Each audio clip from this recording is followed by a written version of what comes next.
Abakristo kuva mu bitundu ebyenjawulo mu district ye Wakiso bakedde kukungaanira ku Kereziya y'ekigo kya Jude Wakiso okwetaba mu kusaba kw'amazuukira ga Mukama waffe Yesu Kristo ng'ene Kereziya Jude n'ebooga era nga bamu bateereddwawo weema mwe basabidde wakati mu kire ky'enkuba ekedde okufudemba.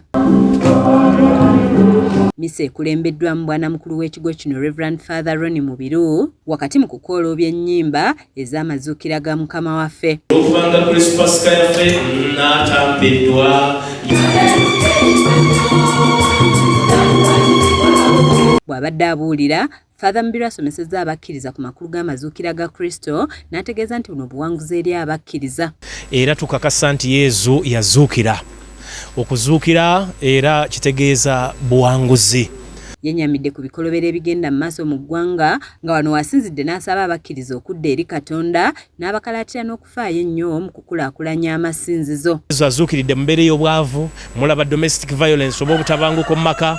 Yesu azuukidde nga n'abakulembeze baffe tebatuwa maanyi, abakulembeze beetemyemu, buli omu ali ku lulwe. Yesu azuukiridde mu mbeera eyo, abantu basibwa mu makomera, abamu tebalina na misango. Yesu azuukiridde mu mbeera eyo.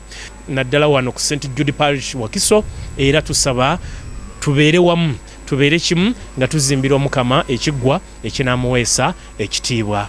Ssaabakristu w'ekigo kino Bwanika Richard Kizito alambuludde ku mulamwa ogw'essaza ogw'omwaka guno okugamba nti ababatize twenyigire wamu mu kukola omulimu gw'okuzimba Kereziya. Omulimu gw'essaza gugamba nti ffe ababatize tutambule wamu twenyigire emirimu gy'okuzimba obutume bwa Kereziya. Ffe wana Wakiso tulina obuvunaanyizibwa omwaka guno ogw'okuzimba Kereziya etuuza abantu abasukka mu 1,500. N'abaweereza abalala nabo baliko obubaka bwe bawadde omuli n'okutunda kaadi eziwagira omulimu gw'okuzimba Kereziya. Fundraising dinner nga nnaku z'omwezi 19 kusonderako ssente okulaba nga tugenda mu maaso mu kuzimba. Empalo 10 waliwo eya miliyoni. Ate ye Ssaabadinkoni w'obusaabadinkoni bw'Esseeta ekiri mu bulabirizi obw'emikono nga Venon Canon Edward Balamaze Kironde asabye abakkiriza bulijjo okwesiganga Katonda olw'omwana gwe yatuwa n'atufiirira olw'ebyonoono byaffe. Will forever defeat, will forever be overcomers, will forever be victors. Why? Number one, victory is your birthright. Because the Father in heaven created and formed you for that.